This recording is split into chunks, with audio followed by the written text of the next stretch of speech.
everybody. Welcome to Bruno's Birthday Blowout. I'm your host, Angelo DiSipio, joined by the Happy Haberdasher, Dan the Man Sebastiano.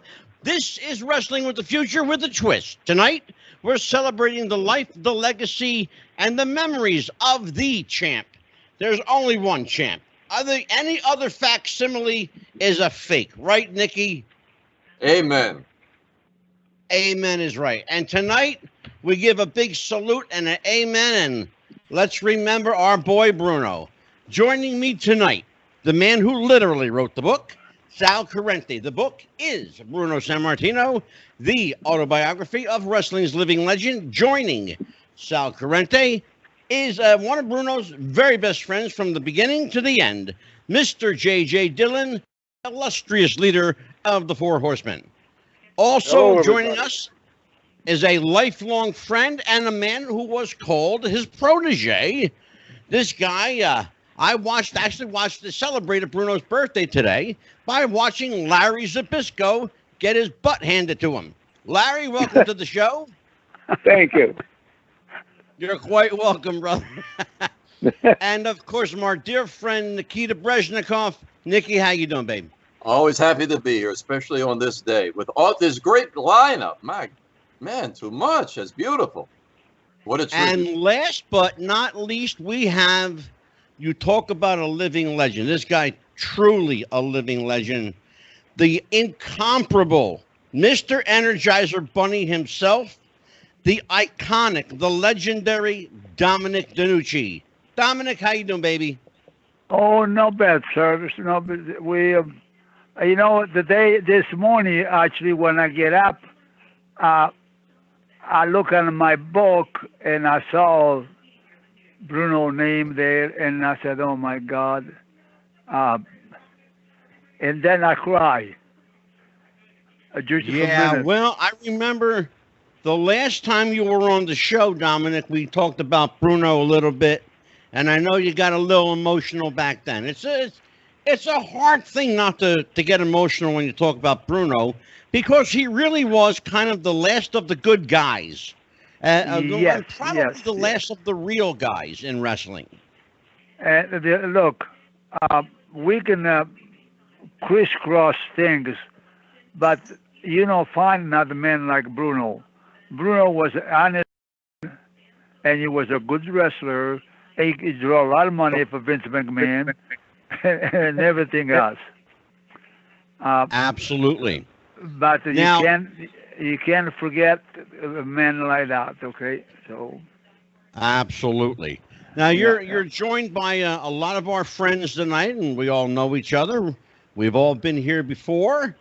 Let's bring in the guy who really kind of put this thing together, Sal Corrente. Sal, you first met Bruno when and under what circumstance? Well, I was actually contacted by Blackjack Brown, who used to run the Wrestling Gab line. And Bruno was a part of the Gab line, and I was at the time a troubleshooting referee going to a lot of different places from Vern Gagne and Carlos Colon and everything, and he asked me to be a part of it. So we met over the phone, and we spoke a lot every week for quite a while. And then at some point, Joel Goodhart, who used to run, I believe it was Tri-State Wrestling in Pennsylvania, wanted to put a match together. At the time, some guy named Zbyszko, I think, was the AWA World Champion, and they wanted David Sammartino to wrestle this guy, and they thought it would be interesting if David's father was in his corner. And the Zbyszko guy was going to be managed by Paul Heyman, and they couldn't get Bruno to do it, so they asked me to talk to Bruno to do it. And between me and his son pushing him so they could have a main event, that was it. And that's where we met in person for the first time. And Larry, of course, and David had a great match. And absolutely. The biggest thing I remember about that night, it was important to Bruno that everybody else shined except him. And this is a true story. Paul Heyman only grew up a few miles from me in Yonkers. At that time, I was still living in New York. Or going back and forth to New York a lot. I guess I was maybe gone by then. But Paul was driving me back from Philadelphia to my home in Yonkers. Literally the entire time in the car, from when we got there to when we got to Yonkers, which is at least 2 hours, he complained because Bruno refused to hit him. He wanted to come in and take a bump for Bruno so bad he couldn't stand it, but all Bruno wanted to do was make sure the young guy shined. And it's something I never forgot. And the aforementioned Zbyszko guy happens to be with us tonight. Larry, what are your recollections, your memories of meeting Bruno? Under what circumstance did you meet the man? And did he immediately take to you, or did he think you were being a pest? You know what? It was interesting. My mother worked at St. Sebastian's, that little church with the school, Catholic grade school. And I graduated from there at 8th grade. My mother knew I was a big Bruno fan, and she got me Bruno's address, which was a couple miles from where our house was. And when I was 16, I would drive, when I went that direction, I would take a couple of turns and drive past Bruno's house. And one summer day, through these big hedges he had around his yard, you could hardly see. But one day I caught a glimpse of him standing by his pool getting a suntan. And I went, oh my God, Bruno's right there. I mean, he was my hero. I was 16. So for some reason I stopped the car and I started crawling through these hedges because I couldn't help myself. I had to go meet him. And I wasn't afraid because he was such a good guy and beloved, but I just had to go meet him. So I walked up to him, and he's looking at this 16-year-old pimply kid who's covered now with thorns and leaves, who just crawled through his hedges. And I was very respectful, and we had a nice, not a real long talk. It's kind of hard to remember. But then I did that a couple other times, and we started talking, and Bruno was impressed with my amateur record, and he slowed down. He was getting a little older already and doing the weekend shows at the big places. So he invited me, and we started working out in his basement together, where I did the same workout he did, which is kind of why I got that same kind of big chest, big trap look. Yeah. And absolutely. I got up here after a couple of years of working with Bruno. I was benching 465 and only weighed 240, and Bruno, who's probably already in his 40s with beat up elbows and stuff, was still benching 505. And he was, I mean, but that's how it started. I kind of walked in. When you want to hear something really, I mean, the way life means, it's meant to happen, it happens.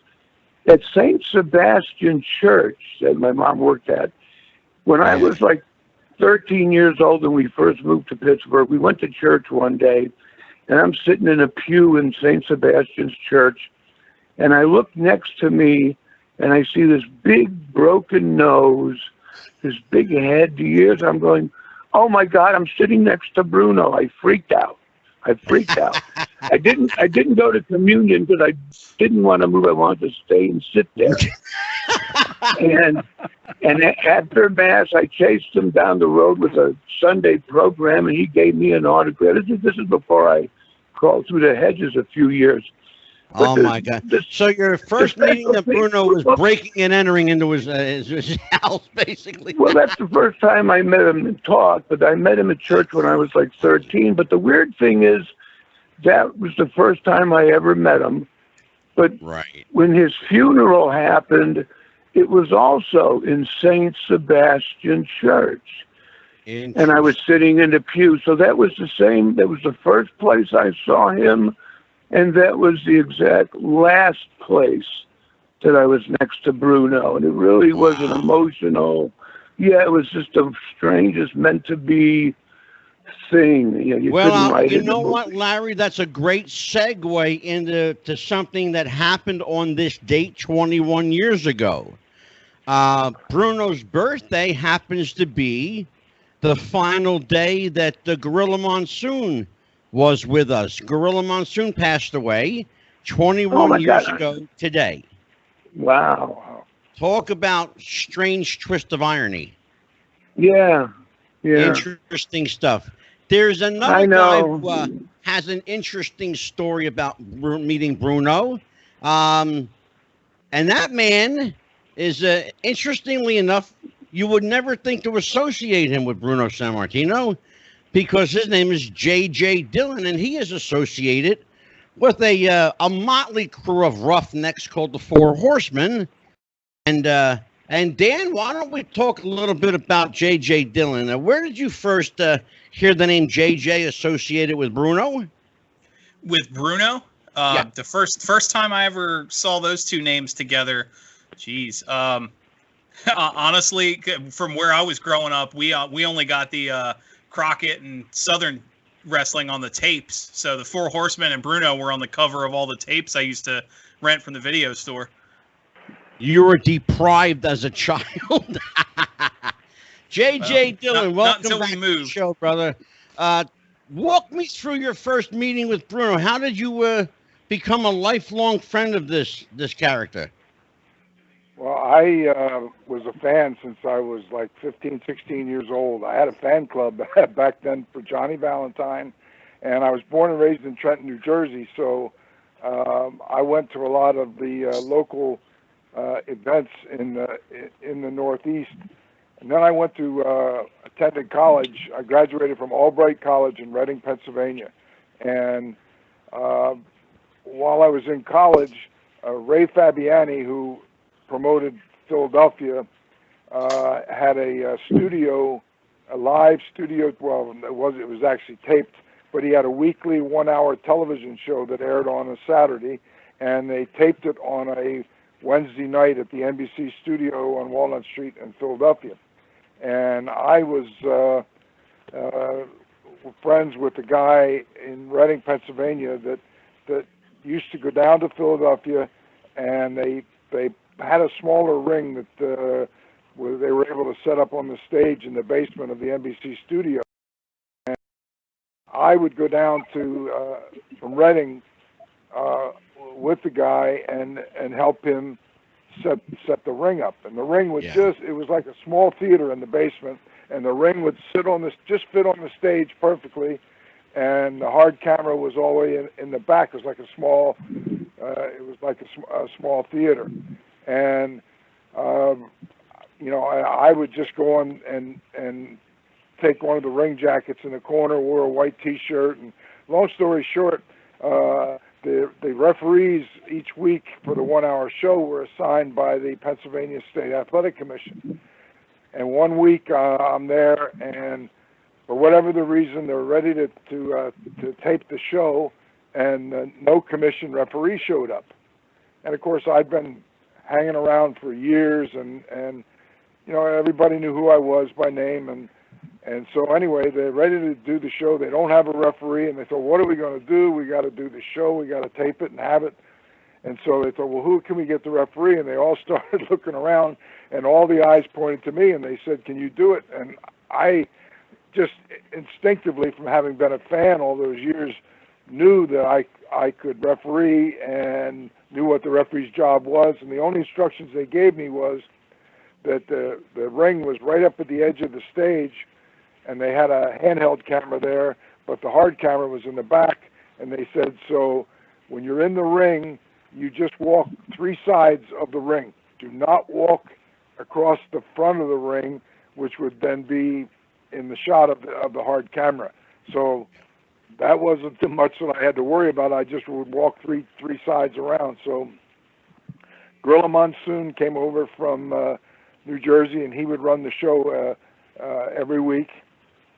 And so I got to know Bruno because I would go to all the shows that Ray Fabiani would promote, either at the Philadelphia Arena or Convention Hall. They would have a show once a month. And of course, in 1962, Bruno became champion. And that's when one week at the studio, they needed no referee showed up, and so they put me in, and I refereed the whole hour, and just instinctively knew what to do. And they all said what a great job I did, and so they managed to get me on the commission referee list. And so I started, going to the live arena shows too. And most of the referees, because it was a commission deal, most of the referees in Pennsylvania were not actually wrestling fans. It was a political thing where any time that they would referee, they'd get paid $100. So everything was fine. And so at the same thing at the live events in the arena. And so the minute that they had a situation where they had to work some kind of return match out of one of the house shows, and they had to involve a situation where there was going to be some steam on the referee, all the commission referees that were normally there picking up that $100 every time they refereed, somebody had a bad back, somebody had this, and nobody wanted to do a finish that was controversial where the fans would be upset at them. So they said, well, what are we going to do? And they looked at me and they said, well, will you referee? Absolutely. I said, I have no problem with it. Just tell me what you want me to do. And so I, as a result, really endeared myself with the wrestlers because, if it was okay just getting a win on TV, but the minute that you had to do something where, doing something controversial or something, because the fans in Philadelphia, they would really get, they would get hot. And that's a rough the crowd. referees were afraid to be involved in controversial things. And so at the arena, if there was a hot finish, nobody wanted to do it, and I would do it. And the guys always took care of me because if they were going to have something where they worked a return, where either the referee took a bump or did something where the heel used a foreign object or something and the referee didn't see it, and the fans, certain amount of the heat, is going to go on the referee for the fans always blame him for not having, eyes in the back of their head. And like in Philadelphia, if you did a controversial finish, and getting from the ring back to the dressing room could be an adventure too. And the police would come up the aisle, I remember, and the wrestlers, and of course Bruno was the main one. When I did something where a certain amount of the heat went on me because I didn't have eyes behind my back, and the fans would be mad at me, the guys would say, okay, the fans are upset, wait till the cops start up the aisle from the back, and then they would tell me, when we say go, you jump down to the floor and start up the aisle towards the cops, and do not turn around, we've got your back. And so I ended up, getting involved with all the controversial finishes, and that was the foundation of a friendship with Bruno. And a couple of times, like Bruno finally had his deal was usually with whether it was Jesse Ortega or Professor Tanaka. They would have matches where there was the first match, then there would be a DQ or something. They'd bring the match back in 3 or 4 weeks, no DQ, and then finally, they would have some kind of a must be a finish thing.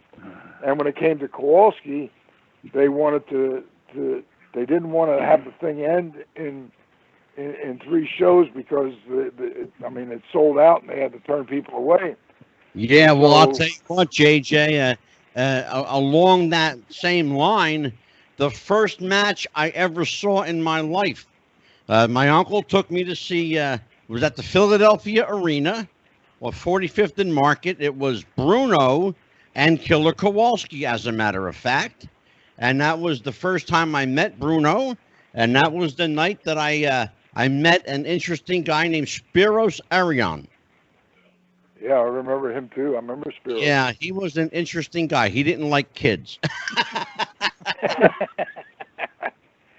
So anyway, I would do the hot finishes, and the wrestlers, the other referees didn't want to do it, and so in order to do something controversial to be able to bring the match back, and eventually they would bring it back, and finally they would bring in. They would do the third or fourth, and to get the fourth match after the third time, and I would be the referee the third time, and it ended up, somebody would get a chair, throw it in the ring, and then whoever it was would grab the chair, throw it to go to hit Bruno. I get hit with the chair, down I go, knocked out. I'm bleeding, and they would empty the dressing room, and here the fans are thinking this is the blow-off match where they're going to have a finish, and the dressing room emptied, and they pulled Bruno and whoever his opponent was apart and take them back to the dressing room. They came and put me on a stretcher, take me back, and the fans are all looking at each other. Well, there was supposed to be had to be a finish. What happened? And then they would bring it back, and they would get a fourth sellout out of it, and then they would bring in like one of the old boxers, Tony Galento or somebody, as the troubleshooting referee. Sure. So it was a good deal. It was a good deal for me, but the other referees wouldn't do it. I did because I was a fan, and eventually to become a wrestler myself, which eventually happened as well. But that was the basis of the foundation of the friendship that I had with Bruno. And that's the underlying storyline here, JJ. We all started off before we got into the business. We were fans of the business, and none bigger than my next guest, my friend, my buddy, my compadre, a guy that spends a lot of time here, Nikita Breznikov. Nikki, you and I are of the same age bracket. Yeah. So I know that because of our age, you couldn't have met Bruno before probably the age of 16 or 17. I'm just, of course, guessing.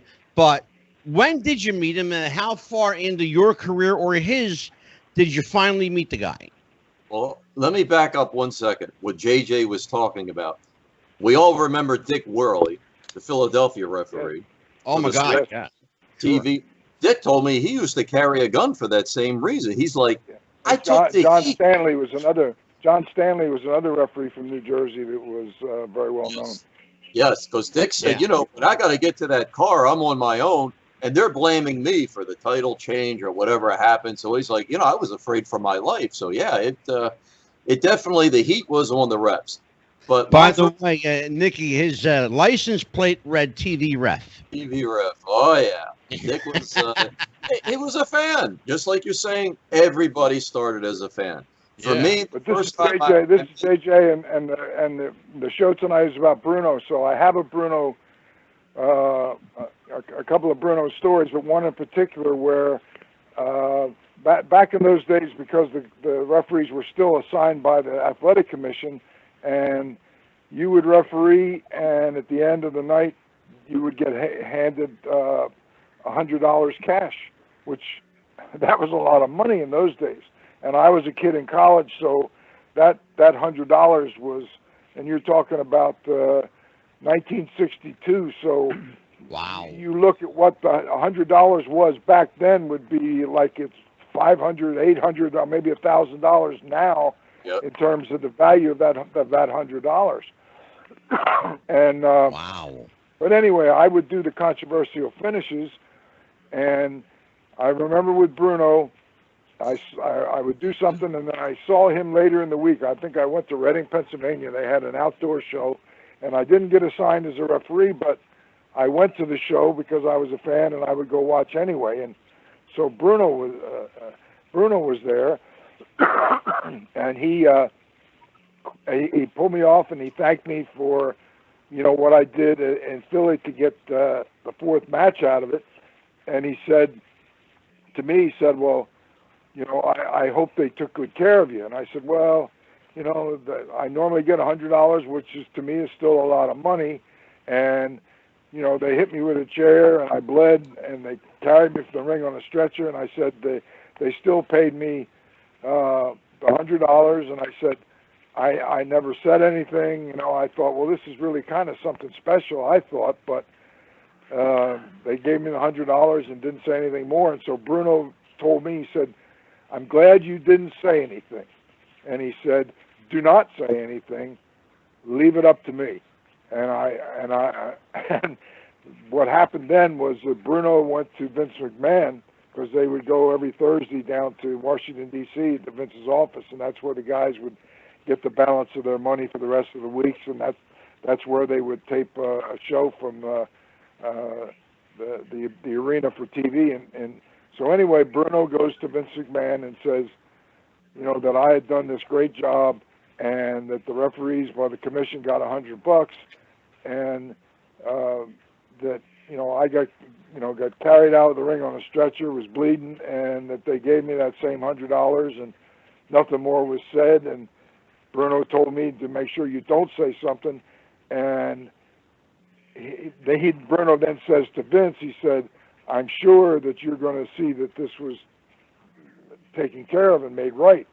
To which Vince said to Bruno, well, of course, you know, I just wasn't aware of it, and let me look into it. So the next show was, I think, in Reading, Pennsylvania, and I wasn't assigned that night, but I went down to the matches, and I remember Phil Zacco was there, and he saw me, and his eyes, he said, hey, come here, kid. He takes me around the corner, goes in his wallet, into his pocket, picked out a roll of cash, and counted out $250 in cash, and handed it to me, and said, Vince appreciates what you did and wants you to have this.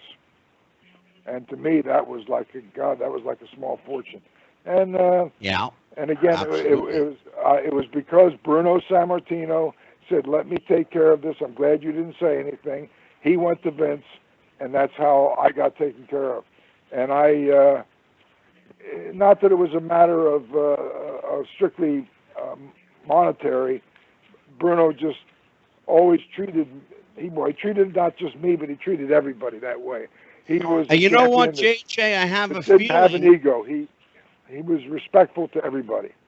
Yeah, I was just going to say, I have a feeling also, JJ, that that was probably the last you heard of it. I can't imagine Bruno using that to like rub it in your face or say, here's why I did this for you, and now you're going to do something for me. I can't see that happening. No, the only thing was Zacco saw me and gave me the extra.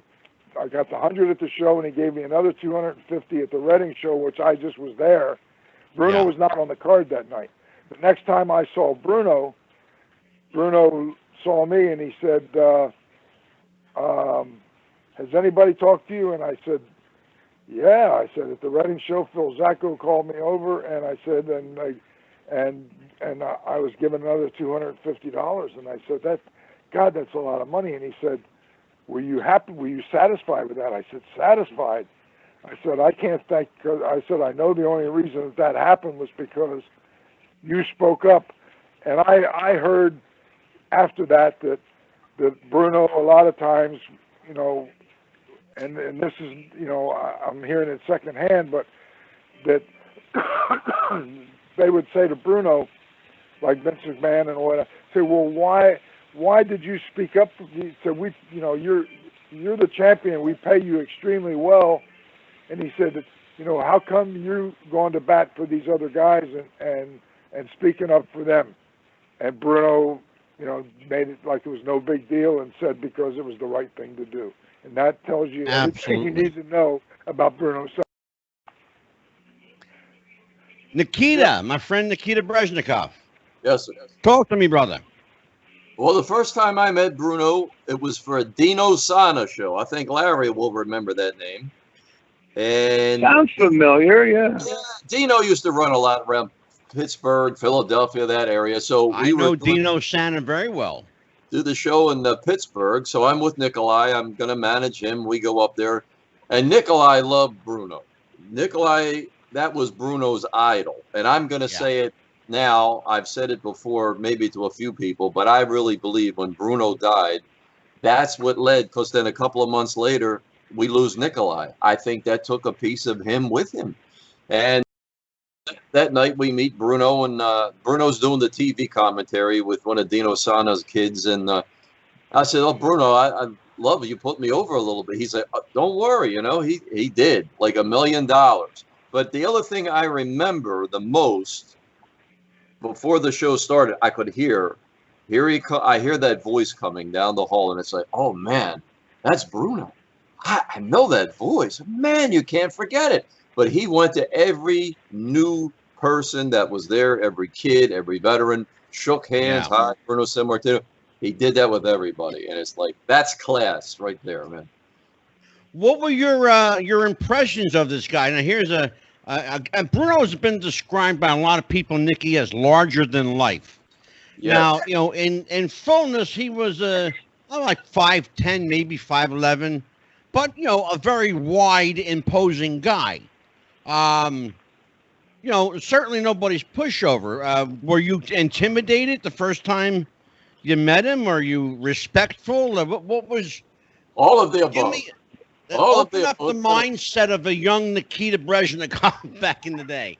I felt like the luckiest son of a bitch on the face of the earth. I'll tell you, it was like, I don't believe this. It's if you say dreams don't come true, I'm proving it wrong. They do. Here I am looking into the eyes of this guy, an idol that I watch so many times. But I tell you what, I used to hear from Johnny Valiant, Nick, the strength of Bruno, because Johnny used to say he's like a gorilla. We had a match, and Sal remembers this. It was a stadium in New Jersey. It was Nikolai against Dominic. Bruno was the ref. I'm there managing Nikolai. I got hit by Bruno at the end. He tried to be nice and easy, and he was. But I can only imagine this man in his prime, he could kill you. I'm sure he could kill you with no problem whatsoever. He was a gorilla for sure, man. Ask Buddy Rogers. Yeah. The man. Yes, sir. Take it away, brother. You know, Mr. Zbyszko, before we started recording, you were telling a story about a warning you gave to some of the current wrestlers with their style and everything. I was curious. Yeah, I'm curious. You know, I'm only 37, so most of my experience with Bruno comes from old tapes and everything. But there's a lot of wrestling fans today under the age of 30, teenagers in their 20s, that are still huge fans of Bruno, even though his style is absolutely nothing like what's popular today.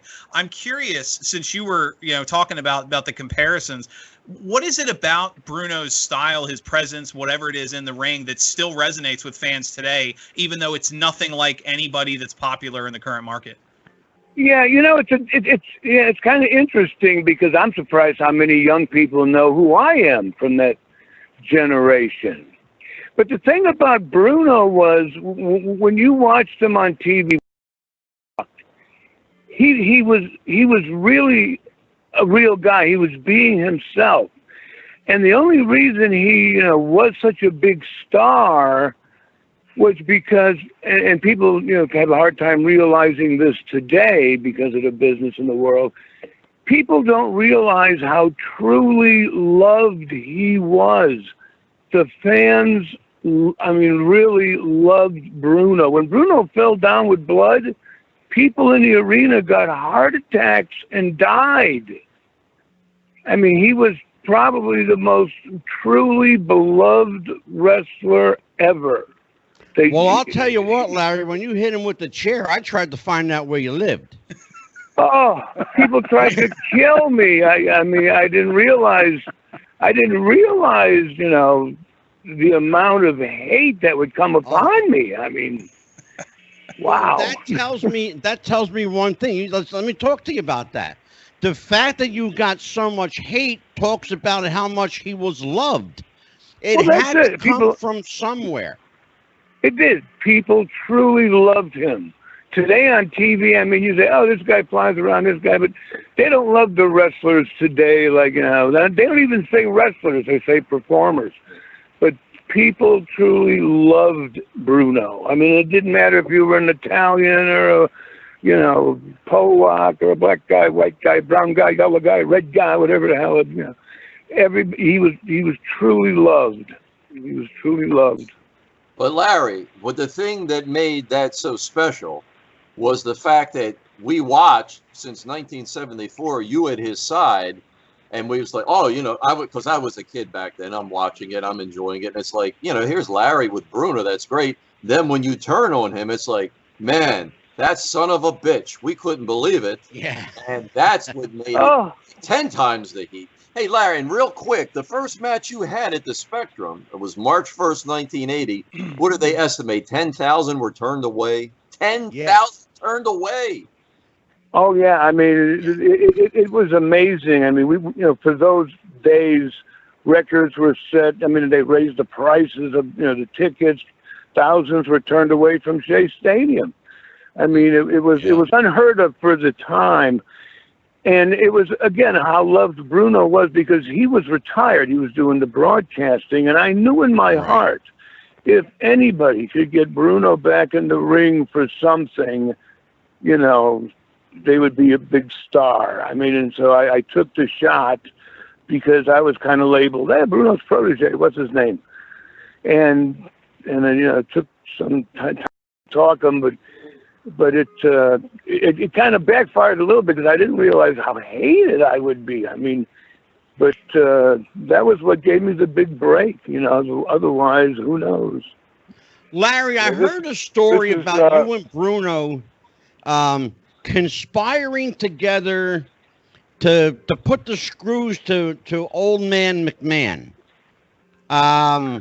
Some piece of business that Junior wanted you and Bruno to do, and this was that the old man was still around at the time. Bruno said he wasn't going to do this, and somebody wanted you to do something, and what I heard was, oh, really? This is what he wants. Well, we'll see, and we'll change. Basically, we'll change the script up on him. Do you know anything about that? What was said? Who was supposed to do what? No, not really. I mean, to be honest with you, I mean, the weird part for me was, Bruno was Bruno. He was a big star, retired, and I was still kind of a young kid. I was 26, 27, with that. And the only thing with Vince McMahon Sr. was, in those days, it was a stereotypical, bad guy, Professor Tanaka or Killer Kowalski or, George Steele. It was a 300-pound, big, scary brute kind of guy.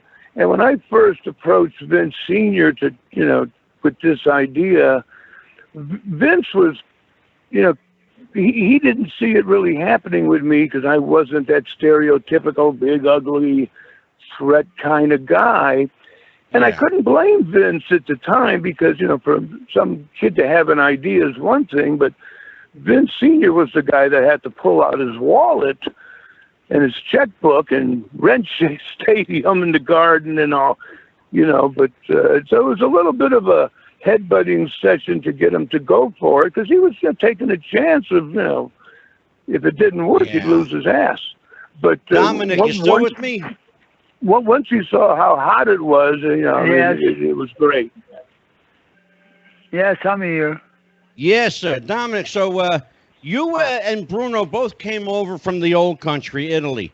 Who came first? Were you here before Bruno, or did he come? No. Bruno Okay. came in.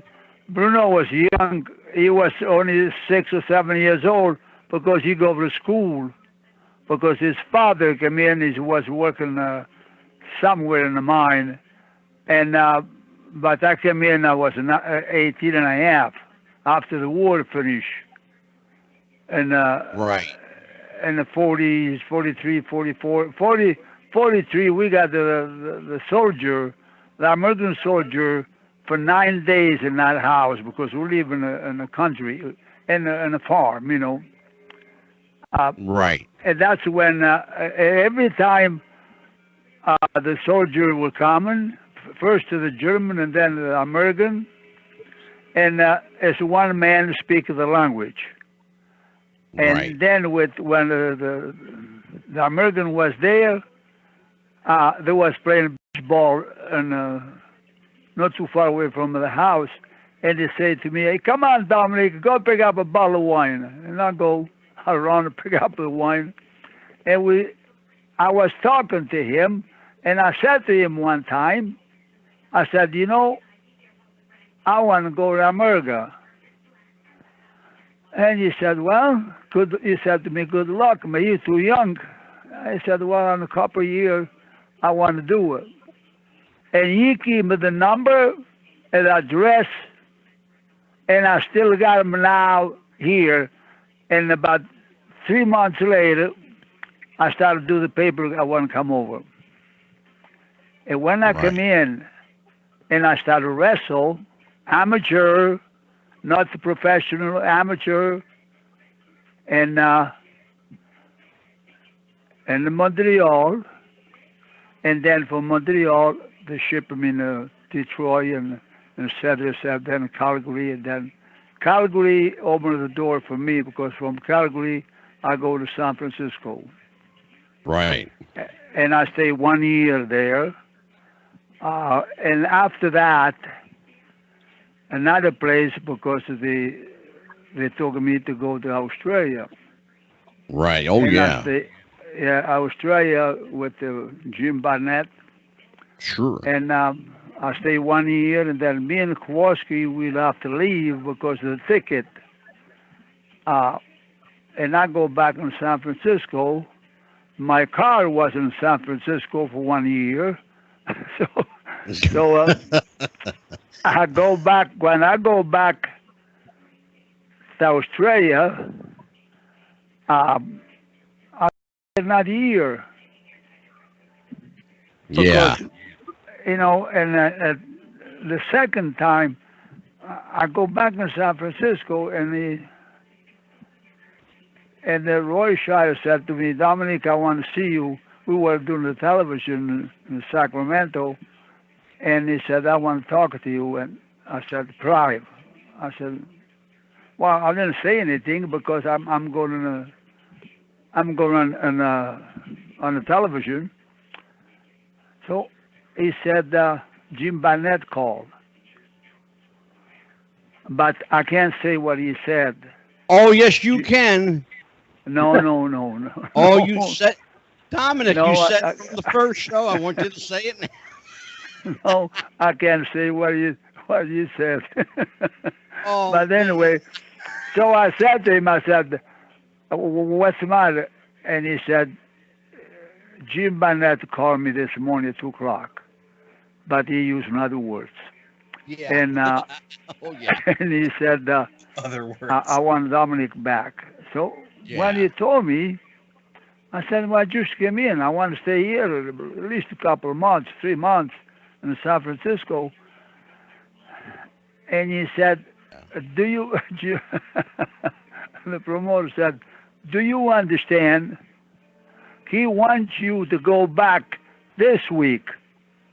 And I said, but why? I said, I just left. The other guy that came in there, and he turned red a little bit. He said, damn it. He said, because you know, there are other people, you have to go back. So yeah, said, I'll tell you what, that we talked about. By the way, Dominic was on the show a couple of weeks ago. He gave us the R-rated version of that story the first time. So we got the PG version this time. But if you want to hear the R-rated version, check out our YouTube channel. Just watch the Dominic DeNucci episode. Nikita and Dan, they popped huge for that one. I'll just say that. Now, Dominic, you went to Australia. Did Bruno follow you over, or did you follow him over? No, Bruno followed me, but he only came in for 20 days. Oh, okay, I got you. You know, and when he came in, I mean, we got a good time. I can't tell you what we did, but anyway, Jim Barnett, I go pick him up. I go pick him up at the airport with the taxi, and we go see Jim Barnett. Sure. And Jim Barnett, but he was a good man. Not to say talk about him because he's gone. Yeah. And Jim Barnett came in and said, "Oh my boy, is that Bruno?" Yeah. We've heard stories about Jim Barnett. He sounds like one of the classic characters that are missing from wrestling today. Yeah. So Dominic, hey Angelo. Yeah. Before we get off of the gym, Bruno told me a story 2 or 3 times about Jim Barnett and Dominic and him in Australia. So I think I wouldn't mind telling it. So Go ahead. Bruno's over there working with Barnett, and Bruno and Barnett had some history, and it wasn't the greatest in the world, but he agreed to go over there. Yeah. And he said they were out, and of course, Bruno and the guys over there, they were doing, the business was great and everything was good. So, do you remember Rosemarie from the Dick Van Dyke Show? Oh, absolutely, yes. Sure. Yeah. Okay, so Rosemarie was over there in a restaurant, and the way Bruno told me the story, they were all sitting there, and as they, getting ready to leave, they walk up to the table, and Jim Barnett says, "Rosemarie, I'd like you to meet my boys, Bruno and Dominic." Well, how the hell am I going to forget that? Bruno said, "Sal, what in the world did she think of us?" Yeah, when we walk out, the Bruno said to me, "Dominic, just outside the door, like 15 feet outside," and I started work. He said, "Boy, I think probably they want to think that we like Jim Barnett. We are queer too." Rosemarie did our autograph events in L.A. many times, so I could only imagine because she had no filter either. Yeah, I had many years ago. I actually had an experience with her at an autograph convention in Atlantic City. She was I will say this, she was a hoot. She was a real old Hollywood character, and we need a lot more people like Rosemarie. No filter, absolutely unfiltered. I always thought that was a good story. It just seemed like the right time to tell it. Yeah. This is J.J. Dillon. I've been enjoying all the conversation, and before I jump off, I'd like to make one more comment that I've been around the business.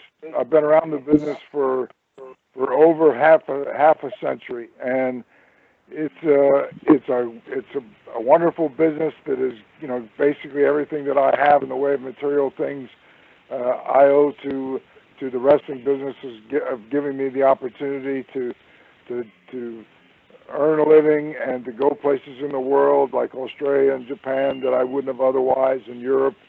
And one thing that I can say about Bruno Sammartino that I don't know if there's anybody else, because it's a tough business and it's hard to go through a lengthy career. And my career lasted over half a century, and it's hard to have been in the business for that length of time and not have somebody who, whether rightfully so or not, doesn't have something nice to say about you. But I can say with all honesty, in my whole time in and around the business, Bruno Sammartino is the one person that, being around him for over half a century, I never ever heard one ever say anything negative about Bruno Sammartino. That's how highly respected he was by anyone and everyone that ever knew him and worked for him. Yes, you're right. On that thing, you're right. Completely, I follow you, because Bruno was a man. You don't find him anywhere. No, he was. Yeah, absolutely.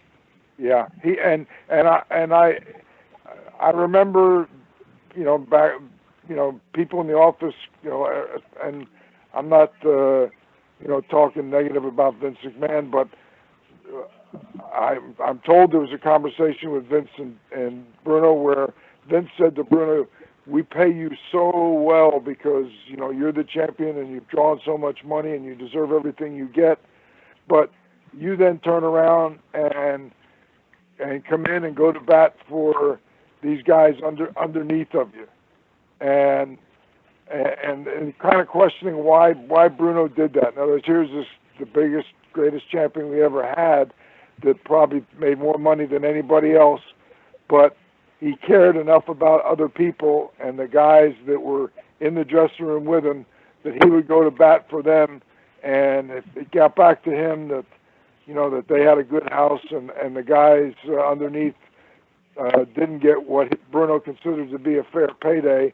He would go to the office and he would stick up for them, and a lot of times the guys would get another check for a show that they never would have seen that money had Bruno Sammartino not spoken up. Yeah. Yes. Yes, well, you're JJ, right on thank this. you Yes. so much. I really appreciate you the time you've given us. JJ, and I've said it before, you've been on the show your third time now. You have an open invite here anytime you wish, for whatever platform you wish. I think you know that we respect old school. We are a caretaker of the history of old school wrestling, and you, my friend, are a welcome guest anytime you want to be here. You mean Well, I JJ's appreciate over that, there? and I've enjoyed it.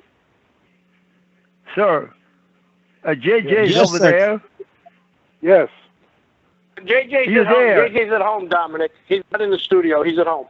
I'm at home. I'm at home in Oh, Delaware. he's home. Oh, okay. I thought he was there. No. But anyway. But Well, I'm glad you did this program, and there's nobody in all the history of the business that deserves all the great things that were said about Bruno Sammartino. As I heard tonight, he's the one person, like I said, that in over half the country around the business, I never heard anyone ever say anything negative about Bruno Sammartino. He was a great champion, and he was my friend. Amen, And he was brother. a good man. He was a very, very good man. And I knew him. I met him in Canada, south of Toronto, at 50 Mile.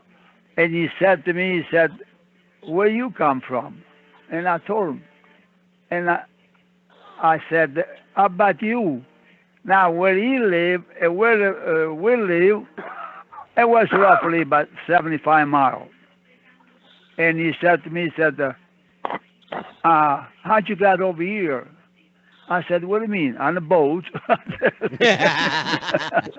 I came in on a boat. That's oh, my hilarious. God. But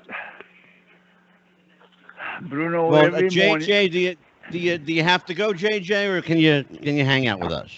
No, I'm going to jump off, but I want to thank everybody for allowing me to be part of this. And we could talk for hours and hours about Bruno Oh my Sammartino. God, brother, Yes, you sir. are welcome here anytime. He was a great I- champion, but he was Yes. even a greater human being, and he was my friend. Absolutely. Yeah, I do too, brother. I do too. JJ, JJ, how Dillon, you thank you feel? for joining us. I appreciate it. We'll say good night to JJ. Thanks so much, JJ. Take Good care. night, Good JJ. night. Bye. Good night. Legend. All right. That was I'll tell you what. I love having JJ. He brings a historical perspective you don't get much these days. Larry, you still with me? Oh, yeah. I've been listening. And, Bruno taught me one thing, too, that JJ was kind of touching on. But Bruno felt that it was the top guy, the big star's responsibility to make sure all the underneath guys made money. Because in those days, there was no contracts. If we didn't sell tickets, we didn't eat. And Bruno, I Exactly. remember times when I think me and Dominic one time for sure, we had to carry Bruno out of the back seat of a car into the arena so he could get massaged for a couple hours because he was so hurt that he shouldn't have worked. But he would work to make sure no one would You want remember refunds. that, huh? The people would get paid. I mean, Bruno did things when he was hurt to make sure that everybody else on the card would still make money. Yeah. And he was the greatest. Yeah. But Sal, I'm you going to with tell me? you, listen, I'm going to tell you one about Bruno. We left together, Pittsburgh, and we stayed in Hawaii for one night, and we were going to Japan. Now, from the hotel, that's true. And sometime I was telling my wife before she passed away, she was laughing. And Bruno said, okay, I'm going to swim. And it was a wall. He said, on the other side of the wall is nice, and I'm going to go over there. And I said, okay. And I stay on this side. It was about 4 feet high, the water. That's good for me. So anyway,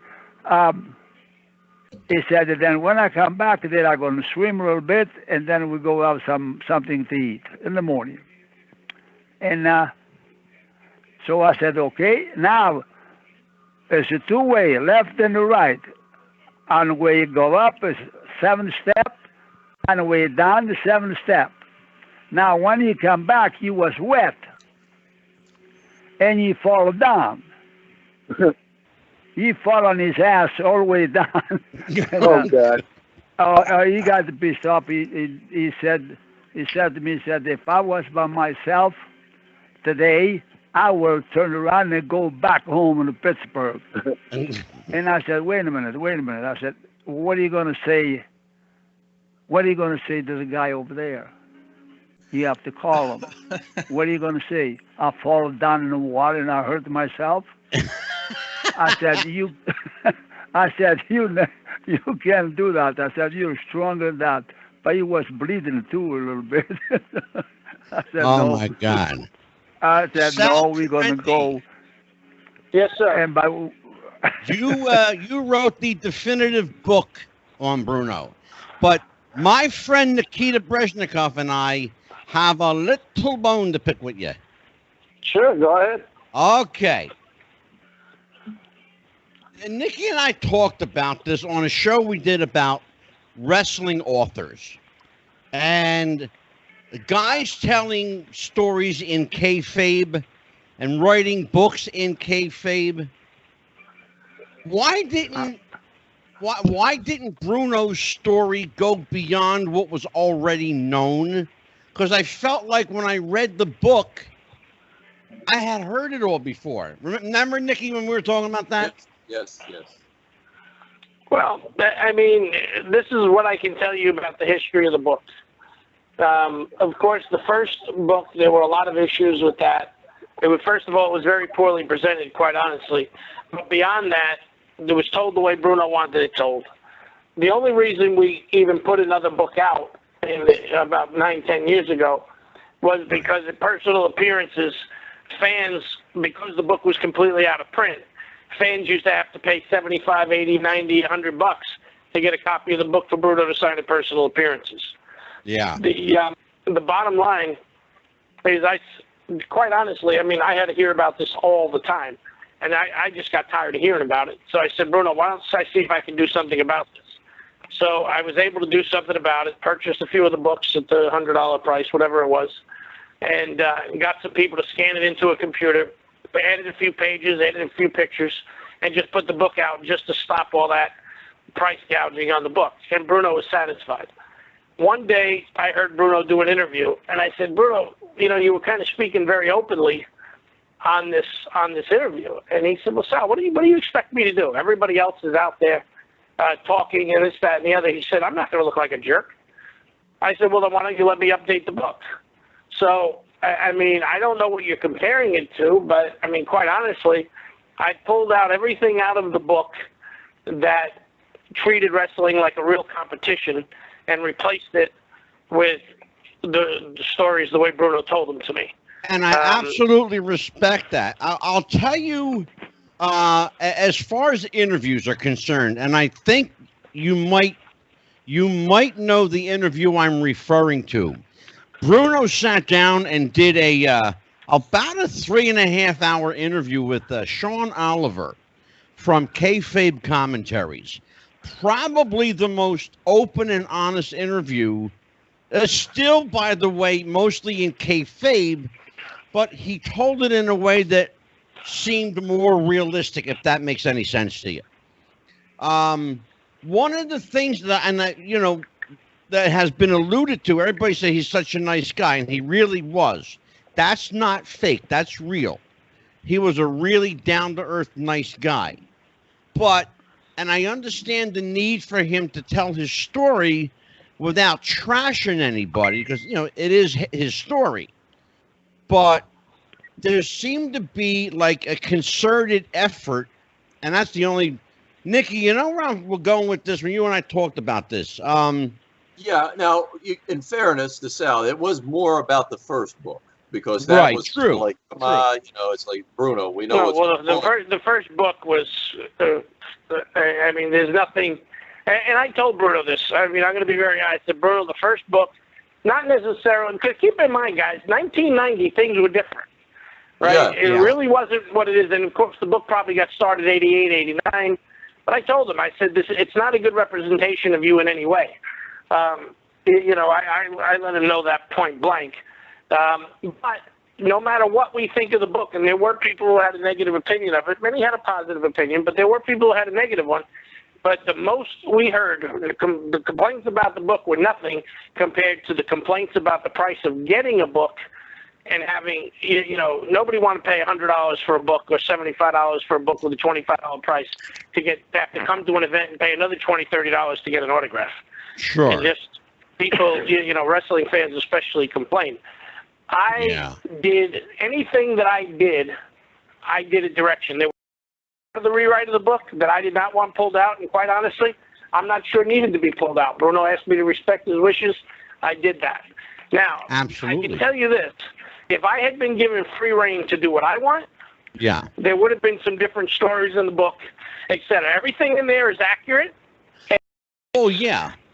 And I'm not. But there are things that I would put in there otherwise if I didn't want to respect Bruno's wishes, which would never happen. Well, and Sal, I thank you for saying that, and I'm not in any way, shape, or form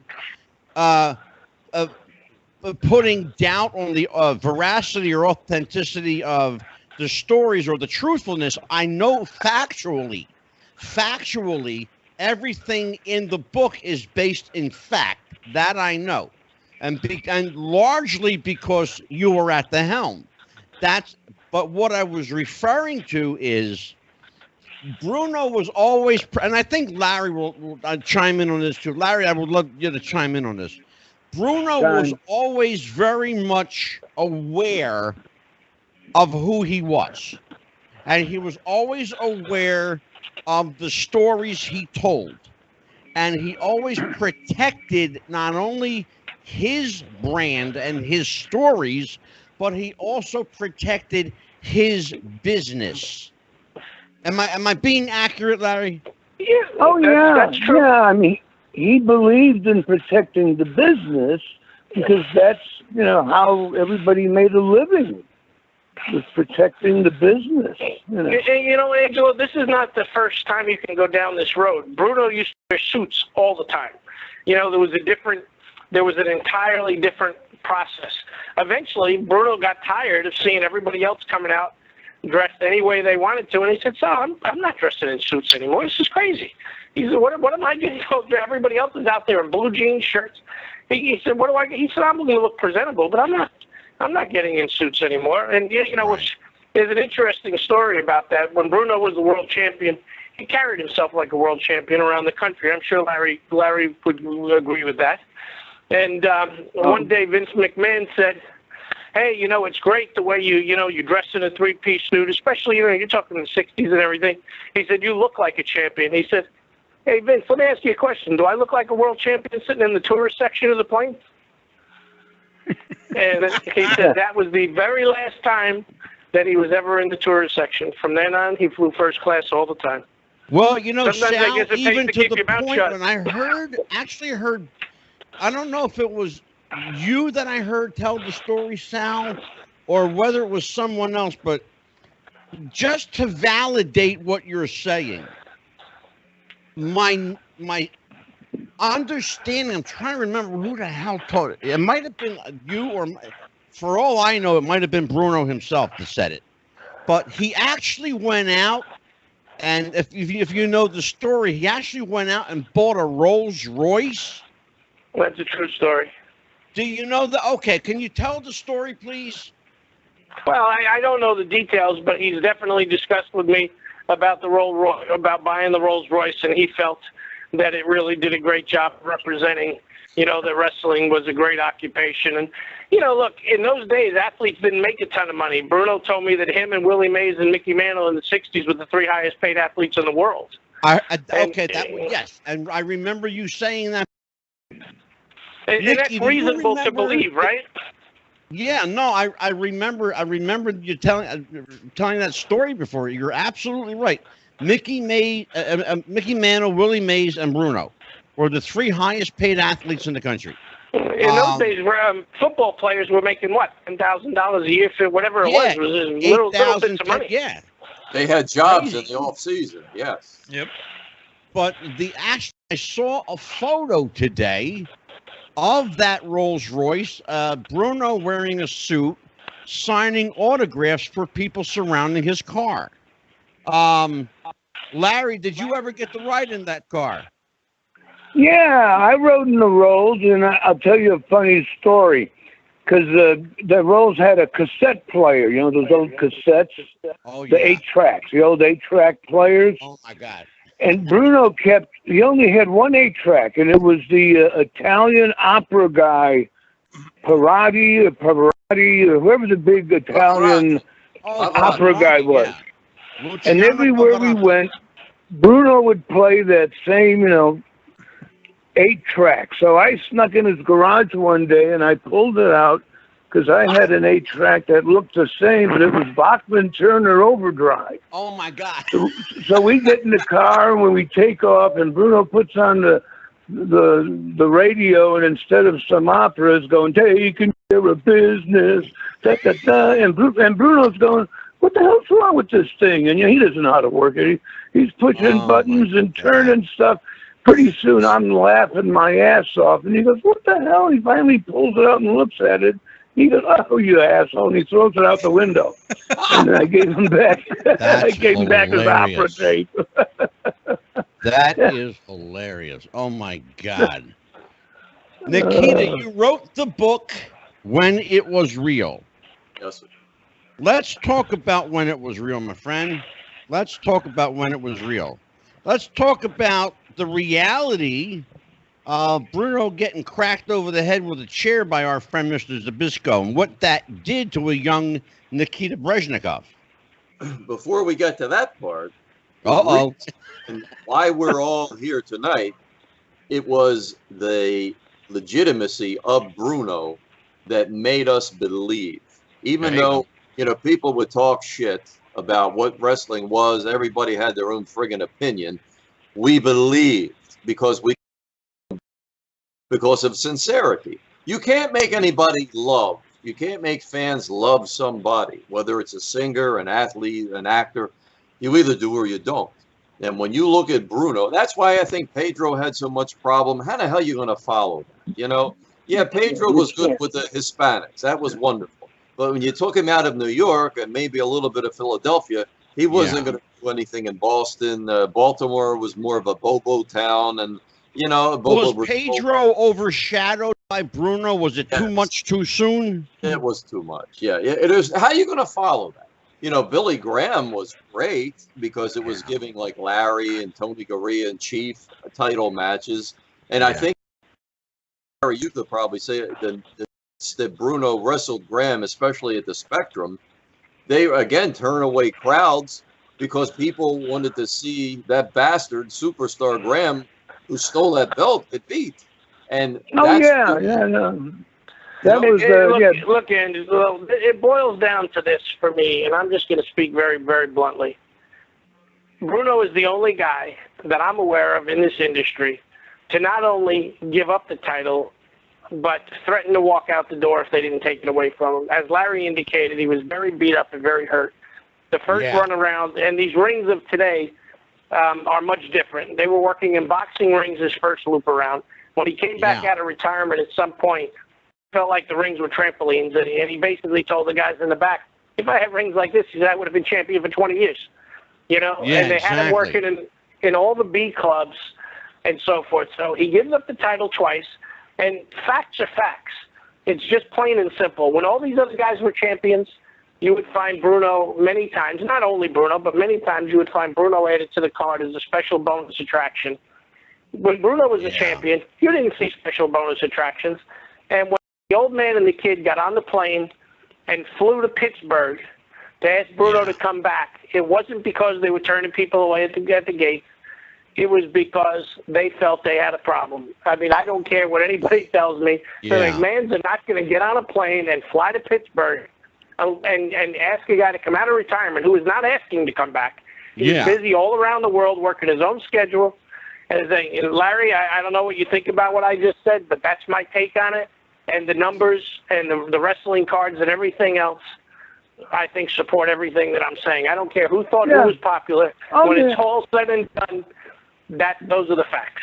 Yeah, Bruno is so loved and so believable that nobody wanted to see him retire when he did, and there was no one that could follow him.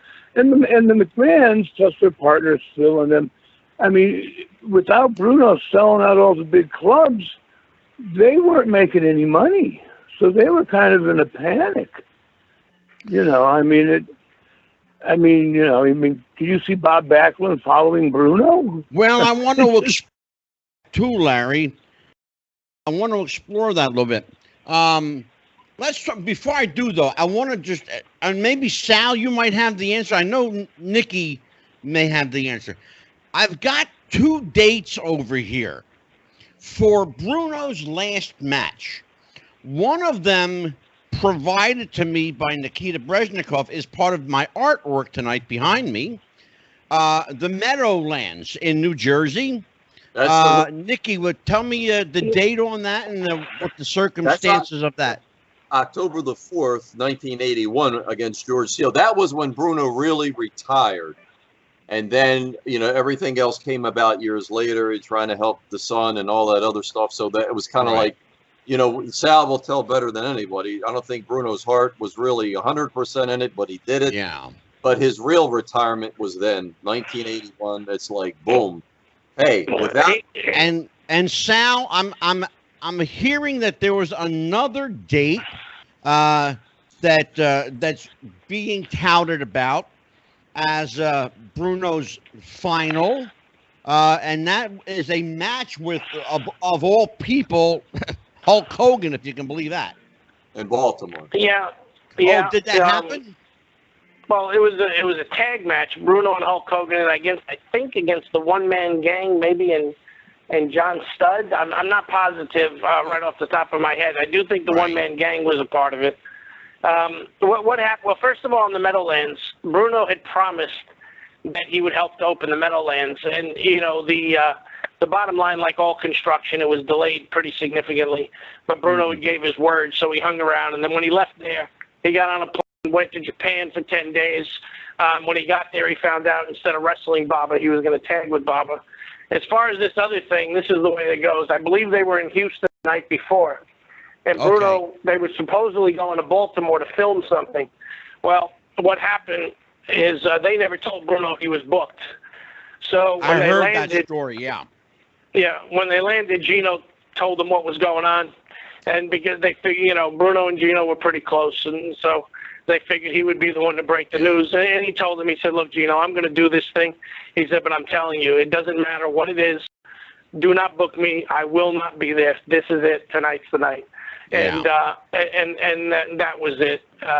You know, he didn't ever want to miss bookings, but he told him point blank, whether you advertise me or not, I won't be there. Yeah, I know that to be true. Based on several sources. One was very personal.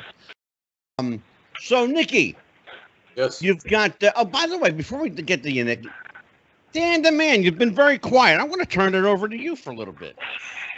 Hey, like I said, you know, the youngest guy on a panel of you guys reminiscing about a friend, so I didn't expect to say much. Well, you just got smartened up.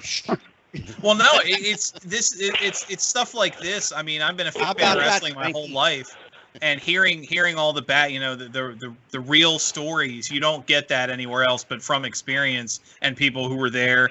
And I guess my question goes, you guys were talking about the evolution, and you mentioned like the sales and all that. You talked about Bruno knowing he was.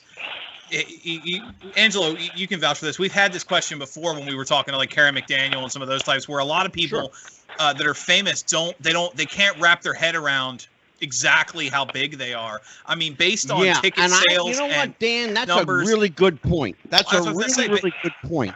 Yeah, because we've got a guy here who might know this. Larry, Did Bruno understand how famous he was? You know what? As well as I knew him, and he was almost like a dad, big brother, I don't think he ever thought about that. I mean, he never thought he was above anybody or he was a big star. I mean, he knew the value of him drawing money, but he never thought of himself. In fact, that whole thing, you know, at the end of his career, someone wrote an article calling him the living legend. And Bruno didn't like that. He didn't like being called the living legend at the end of his career because he felt that was like being braggadocious. Like, you know, he was a very humble guy. You are the when I only it, person I've ever heard tell that story. Well, he told me, I mean, he didn't like that because he didn't think of himself as above everybody else. And yeah, that's what people loved about him. Larry, He was one of them. Story. You know, Bruno was definitely humble. Story, but you're the first wrestler around, I ever heard it from. Well, when we traveled around, Bruno never thought that people of a certain age especially would recognize him. I had him in a hotel, I don't know, maybe 2014 or whatever. Some 19-year-old kid came walking up to him, said, "Aren't you Bruno Sammartino?" And I'd say, "Yeah, Bruno, it's tough when you're off TV 20 years. I mean, you know, because he would say this kind of thing all the time. He really was humble, as Larry said. It was very interesting. Anywhere we went, he was recognized. It's amazing that you could be cheered and screamed for the way he was and it not really go to your head or anything like that. You know, let me tell you, when I was in high school, the people did not believe in wrestling. Most of the people there didn't believe in wrestling, and I wanted to believe in wrestling. And what in the world is that? What? I have no idea. It's music. And I wanted to believe in wrestling, but the guys all made fun of me. And after Zbyszko hit Bruno with the chair, when I got to school Monday morning, as soon as I arrived, people said, "We know, we get it. It was real. We agree." And, you know, these guys did that so well. And then, of course, and I don't know whether Larry remembers this or not, Larry's actually, I think, the first wrestler that I really met. Square Garden through the back door. And who would know all these years later, he'd work with me, how many times I'd referee matches with him, and how much time we'd spent together. I mean, probably 40 years later. It's amazing how it comes full circle. But then we went to, once they were done in Shea, then they did the B clubs. And we were in the Westchester County Center, which I'm sure Larry recollects. And the mob of people, I mean, I was still young. I was in like the 11th. The mob of people, how Larry got to the ring, I still really don't know. But I looked around and I said, if anything breaks out in this place, we have no chance here. We're dead. We are absolutely dead. There is no way out of this building with all of these people if anything goes wrong. And I've never forgotten that. We were up in the balcony. Place held 5,000 people.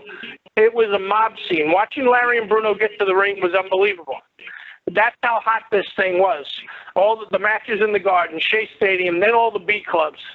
It was absolutely crazy. But it was a testament to what they did. And, you know, the story Bruno always told me is that the old man wanted to go around with it one time. And he knew that was not an option.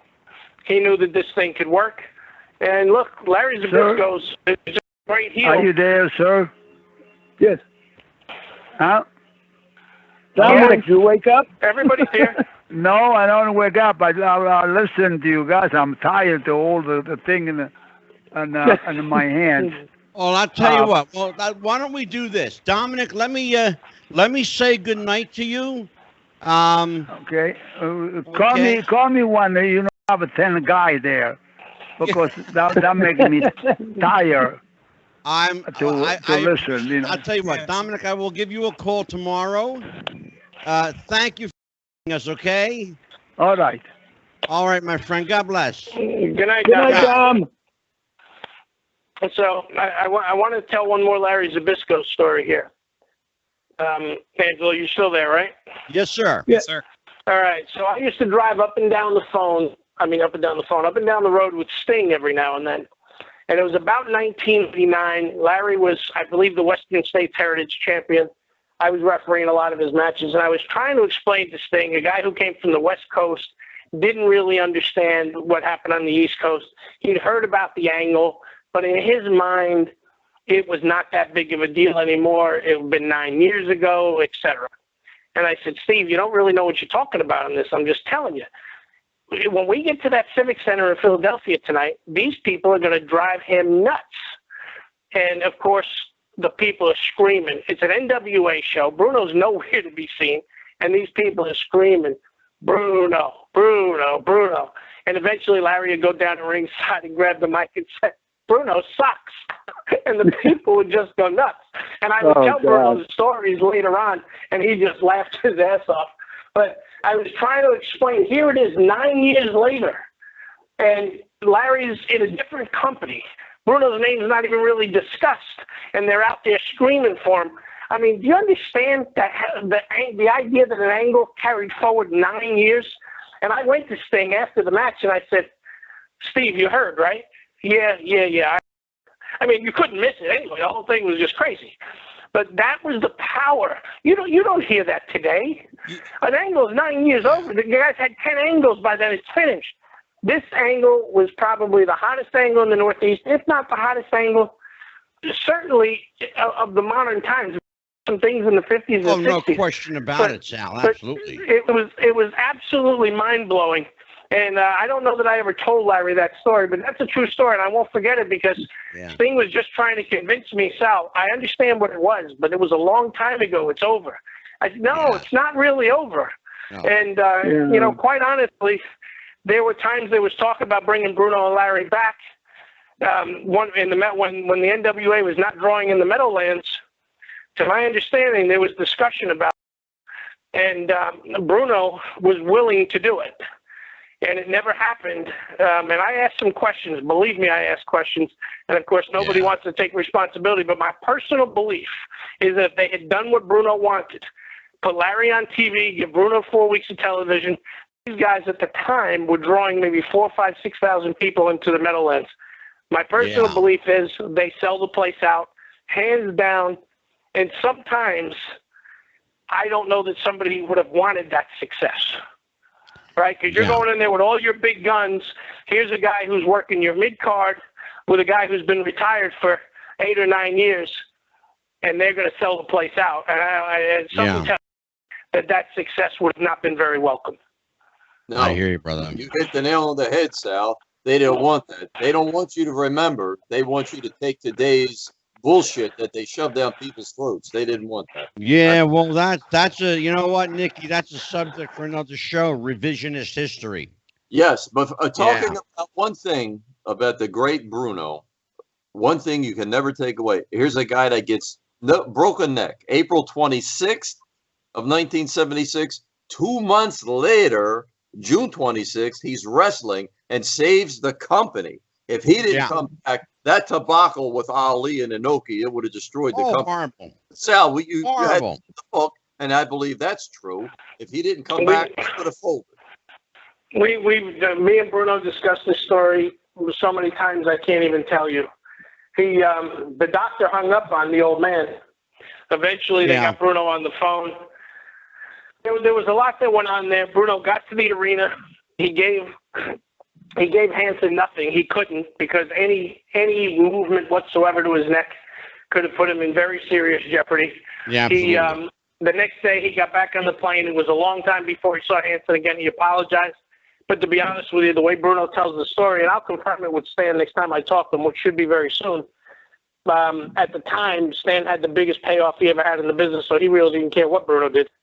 At the time. And, of course, he probably felt bad for the whole thing anyway, that they were in the position they were in. But it is true that he was going to go broke. The closed circuit, nothing. There was no business being done. Yeah. And, look, Bruno, I think, saved the company a couple of times. I mean, it's just that simple. So, look, at the end, it all turned out. A lot of good things happened for a lot of people. Bruno made people's careers. Helped Larry, JJ, Dominic. The truth be told, Bruno was a tremendous input to the talent for himself.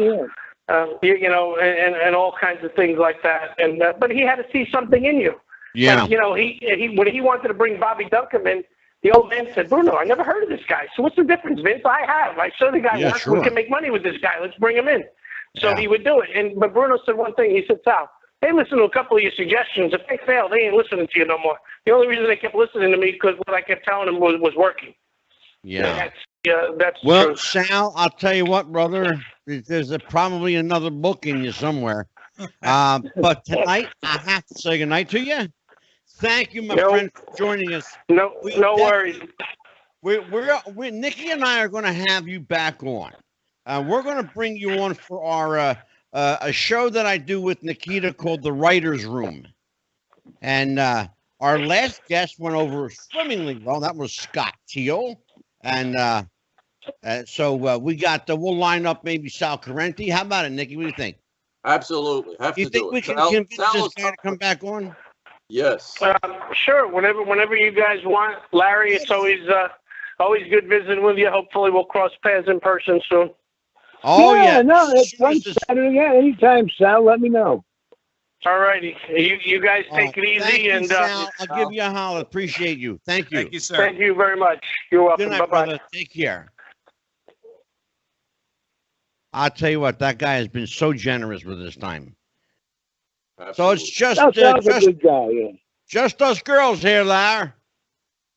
Well, you got a few minutes left. I think my battery's dying. Oh. Weird beat. Can I I'm interject? sorry, Larry. Well, I'll tell you what, I saved the best for last. I certainly didn't want to cut you off earlier in the conversation. How often do you get like the new living legend on your podcast? It like hardly ever happens. Yeah, well, it was weird because, like I said, Bruno really didn't like it being used because he thought it was braggadocious and he was a humble guy. But, after I turned on him and I called myself, I'm a new living legend, I was like 27, it just made people hate me more. But then after 30 years of saying it and then the 10 years of broadcasting, I kind of grew into the part. You certainly did, brother, and you earned every damn bit of it, sir. I still got it. But if it wasn't for Bruno, I might have never gotten the big break. So. Well, I'll tell you what. Just for the record, I want to validate a story that Sal told. I was at the Civic Center that night when you said Bruno sucks. I was there. Front row, center ringside, brother. I bought the whole front row. And I had my my work with me. I treated everybody from work. And we all got the razz on Larry Zbyszko. So, Larry, celebrating his birthday, bittersweet for you? Yeah, it is. To me, it's like Bruno is still here because he's just so much, in my life. And sometimes I'll go to my phone and scroll down to get a number, and I ask, Bruno's name and number, and I'm going, son of a bitch, I can still hear his voice. And yeah. Well, brother, I'll tell you what, this podcast experienced something like that too. I actually had a co-host before Dan the Man. They called Jeff the Ref. Jeff passed away over a weekend. And I still do that. I scroll through my phone. I still see his number. But the magic of videotape and shows is that I can go back and watch him and I can listen to his voice. And I can do that with Jeff the Ref. I can do that with Bruno. And I watched you. Yeah, and I was able to watch you and Bruno today. And I remembered those times. And, in fact, after I watched the famous chair shot heard around the world, I picked up Nikita's book When It Was Real and read about. And I thought I want to ask some questions tonight because I got that summer gun there. So go ahead, Nikki. Larry, I got to tell you, it would have never worked had you not sold it. It takes two to tango. There's no way in hell Larry Zbyszko was going to go in there and out-muscle Bruno, out-wrestle Bruno. The way you played cat and mouse, wouldn't let him catch up with you, hit him on the balls and run. It was beautiful. And you get out there and bullshit talk on the promos, big mouth, braggadocious guy, and then you run all around the ring. It's like it was driving us crazy. We couldn't wait for him to get a hold of it. You know what? That's one thing I learned from the old timers, from Bruno and Strongbow and Monsoon and all the guys. The one thing I learned is, even if people say, "Oh, wrestling," but they believed in Bruno. And the one thing I learned was to make them believe in me. And no matter what they thought, even during the 80s and 90s when they were chanting boring and laughing at the new guys, people believed that in real life I was an asshole. And they hated me. I could go out and stand in the ring for 5 minutes, do nothing, and the place would be chanting, "Larry sucks." And that was, yeah. You know what? Honest to God, I wish, Larry, you just said something that popped me and it reminded me. I wish to God that Davey O'Hannon would have called in tonight. Man, yeah, I haven't talked to Davey in years. Yeah, he lives like 20 minutes from me. Because Davey said something, and I watched it. I want to talk to you about it because I popped. Davey will always say, and Dan the man will vouch for me on this. Davey always says the people believed because we believed. They believed that what we did was real because we believed what we did was real. Yep. Yeah. And that's the key. And that's the key. But there was an interview that Bruno is, now imagine this. This is Bruno interviewing Davey O'Hannon. And first of all, you have to see the visuals. It's fucking hilarious. Pardon my French. It's hilarious. And I forget what Bruno says to Davey, but Davey turns around and says, "Well, excuse me, Mr. Sammartino," and you just could see Bruno trying not to bust character because he looked like he wanted to bust out laughing because Davey and Bruno were dear friends in life, and just the visual of Bruno almost losing it in this video was priceless because he never broke character ever. So that leads me to the question. Well, never yet. Has he ever broken character with you? I mean, personally? No, I mean, working. Oh, no. That was sacred. You never break character. Well, I'll tell you what, brother. We are going to have you back for your own episode. Well, give me a call sometime and we'll figure something out. Absolutely. We're poor here, but we buy people dinner. I told Dan the man our budget is a bag of chips and a bottle of Yoo-hoo. Yeah. Now we'll take it. Well, hey, it's Bruno's birthday. God bless him. And again, I mean, and even when I think about it, it was so weird, Angelo. I mean, the first time I ever met Bruno was in that little church. And the last time I was by his side was at the funeral in that same little church. Yeah. It was just too strange, not to come from a higher dimension of something that was meant to be. And the last time I got to spend time with Catholics here too, Larry. It's a bunch of Catholics, so we understand. We get it. Yeah. Well, it's funny because the last time I actually got to spend time with him was at Bruno Sammartino Day in Swedesboro, New Jersey. They honored him with a citation, and I sat down and had lunch with him, and we had lunch and dinner that day. My mentor and friend Larry Sharp provided the wrestling for the day with his students. Yeah, and, the Monster Factory. Yeah, Larry was my trainer. Yeah, I knew Larry good. He was a good guy. We had fun together. Yeah, Larry, he was I'll tell you, talking about characters. Another one, last of the old time characters. Yeah. Brother, I'm going to let you go. Thank you so much, man. Thank you so much for joining us. Anytime, guys. And Bruno, happy birthday. Yeah, I know he's listening. Sure. Larry, take care, my friend. I'll give you a holler tomorrow. Okay, Ange. Thank you. Yeah. Good night, Larry. Larry Zbyszko, everybody. Love you, love you. Well, gentlemen, that was epic. Absolutely. Stellar, ginormous. That was an extravaganza. That was excitement personified. Nikki, give me an adjective. You're a writer. Wow. There you go. Wow. I mean, I still can't believe I'm a friggin' writer, okay? But it's like, wow. I mean, I know. Larry, I know. Zbyszko's birthday, that's it. Boom, you got it. And Dominic, DeNucci, JJ. You realize you had, I mean, and no, I'm not exaggerating. I'm back. Keep talking. I'm not exaggerating. You had, I mean, Nikita, you had 400 years of wrestling experience on the phone right there between those guys.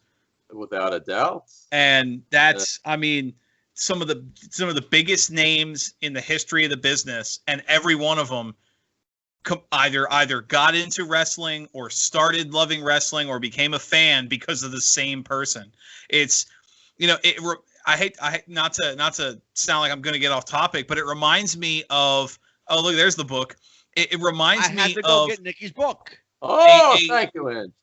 A panel I was at years ago, and it was a bunch of mildly like successful stand-up comedians, and every one of them got their start because of Rodney Dangerfield, and it was crazy to hear that story. And it's the same thing with these guys. I mean, JJ Dillon, like I'm 37. To me, he's been around forever, and he's talking when I was a teenager and I went and saw Bruno. And Larry Zbyszko literally breaking into his house to sneak through some bushes just to get a word with him. Breaking. How did you meet your hero? Breaking and entering. Well, I mean, he talked. You know, the first two experiences he had with him, he stalked him at a church, and then he broke into his house. Like. Exactly. That is fan dedication, and to think, you know, Larry Zbyszko, I'm like I said, I'm not even 40. He's been the living legend. That story's probably in Nikki's book somewhere. Oh, he's been the living legend since I was a kid, and he talks about being a teenager training with Bruno in his basement. Like, yes, you know, I remember watching the tapes, and I mean, Bruno, you mentioned his last match was in '81. I wasn't even alive. I was watching Bruno on TV. He was in his 50s running circles around guys, you know, guys 30 years, 25, 30 years younger than he was. Exactly. You don't, I mean, look at some of the pictures behind you, Angelo, how Bruno's in his 40s in most of those photos. Yeah. But I'll step out the way. Everybody was a fan before they became a pro because they loved it. They loved it. You have to love it. It's got to be in your heart or you can't do it. Yeah, you don't see wrestlers that look like this anymore. No, you really don't. And you know, it's funny what Larry Zbyszko mentioned. How he trained under Bruno's regiment, and he's right. They have almost identical physiques, and you would never have thought that's why, because he trained the Bruno regiment. Bruno trained Larry the way Bruno trained. Exactly. They looked like they could have been related. Brother, without a doubt. Yes. Yeah. Or father and son. Because even Vince mentions it a lot on the broadcast, especially in 1977. He said Larry Zbyszko emulates Bruno. He even resembles him physically. His characteristics, his mannerisms, and it's true. It's very true. How would Larry win matches? Bear hug. You know, he would do the suplex too, but the bear hug a lot. One of Bruno's trademarks, of course. The book is When It Was Real. The author is my friend, my cohort in crime, my sometimes co-host when Dan is working, Nikita Breznikov. Nikki, this is the book. Buy it. I got mine. Get yours. You ain't getting mine. I poured my heart out. That's all I can say. I put everything in there. I got to tell you something. It's about us. Us as fans. I have to tell you something. I popped on like page 2. Okay, I'm going to tell you why. You've got something in here. Unless you're from New Jersey, you don't know this place.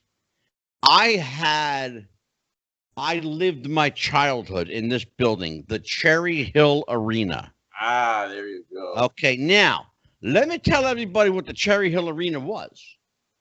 It was the home of the New Jersey Devils hockey team. when they were still a farm club before they became an actual NHL team. Wow. It was called the Cherry Hill Arena. And that was the first time I ever got to, like, slap a wrestler. The guy coming through the aisle was Chief Jay Strongbow. Ooh. He wrestled. Who the hell did he wrestle that night? Oh, my God. Oh, my God. Who the hell did Chief wrestle? Shit. No, that wasn't it. I'm trying to remember who Chief wrestled. But I remember he won. He beat whoever he was wrestling. He came down the aisle. And you know how people, they do like one of these jobs when you I got a big sweaty Italian Indian Paul. Yeah. Oh yeah. Because the Chief was a wooden nickel Indian, you know. He was His mother was legit Cherokee though. Isn't that something? Yes. Oh, But yes. his Scarpa, right, was Italian. Yep. Because he was Joe Scarpa down south, before he came. But Monsoon brought him up and just said, look, the old man wants to, do this Indian character. So Chief was like, yeah, boom, and that was it. He was into it, man. Well, he was working for Eddie Graham down there. Yeah. Oh yeah. He had a great career before WWF, and then it was just like it was said, most guys' careers are winding down at that time. His took off. Know. Oh my God, his took off. Are you kidding me? Holy crap. Dan, you got a lesson in history, a wrestling history lesson. Oh, yes, sir. And a lesson on Bruno. Now, in the interest of full disclosure, I have been a Bruno fan since I was like 6, and that never went away. I never liked John Wayne or Cowboys and Indians. Not that I didn't watch Cowboys and Indians or John Wayne, but I'd much rather watch wrestling and Bruno beat people up. So that was my childhood, and I got to live my dream, and I got to meet my heroes. And a lot of people, and I feel bad for kids today, because Nikki, they don't have any heroes to look up to. Nobody they can believe in, no. And and to some degree, Dan, yes, sir. we were able to look up to our heroes, and in some cases meet our heroes. Yeah, they were. Look at Dan. Look behind Dan. He's got a wall full of his heroes there. And there's Bruno right there. Yep. First one next to Ronnie Garvin. First of all, you need to rearrange those pictures, young man, because Ivan Koloff should clearly go next to Bruno. I should swap Bruno and Ronnie?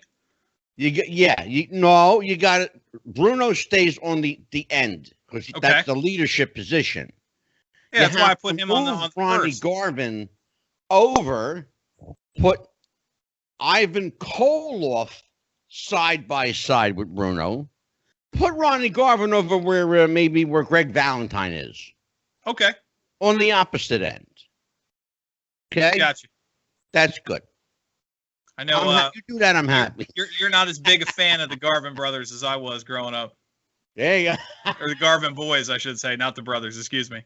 Yeah, right.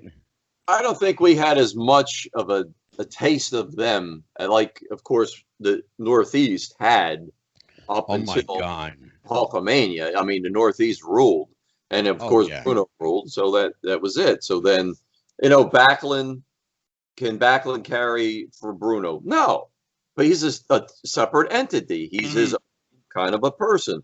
People say, well, then they brought Bruno in, but actually, it was Bruno and Larry carrying on their feud, which was taking off, because then for a lot of the matches when Bruno was wrestling Zbyszko in the Garden, when that first hit, then they would throw the Samoans to Backlund, which not to little the Samoans, they were a tremendous team, but as singles, it wasn't like going to be selling out the arena. So you could put Backlund with one of the Samoans, which he did back to back when Larry and Bruno were carrying. So really, they were the main event that night. No question. Nikita, you mentioned something a minute ago. Dan and I actually had this conversation. In fact, Dan asked a previous guest. I think, Dan, it might have been Doc Diamond that we had on. Oh, Doc. He asked Doc Diamond, I think the gist of his question was, what is it about the Northeast that generates so many great wrestlers? Why do they all come from here? Was that the gist of it, Dan? Yeah. He was talking about the triangle. He talked about New Jersey, Philly, New York, like that area. And it was literally just name. And again, I was a little biased, living in Maryland at the time, but half the Hall of Fame is from some combination of New York, New Jersey. And I was asking him, what is it about that area that just churned out not just so much talent, but so many wrestlers in general? Fans, without a doubt. It's the passion of the fans. And Nikolai, when he came to this country, settled in Paulsboro, New Jersey. So There you go, another part of that nucleus. But yes, it's the fans, because without the fans, you're not going to have shit. Everybody's going to fold their tents and they're going to go away. Yeah. The fans have so much passion, not to knock the people in the South or Canada or anywhere else, but that tri-state area in Maryland, I was a Baltimore boy, Dan. So it's like, people like Mrs. Krieger, Angelo, you remember her, of course. And she sure. She was from Baltimore, but she would take the train up to New York. Because my wife asked me one time, she said, how come we never see her on the TV tape? Because I said she couldn't get there.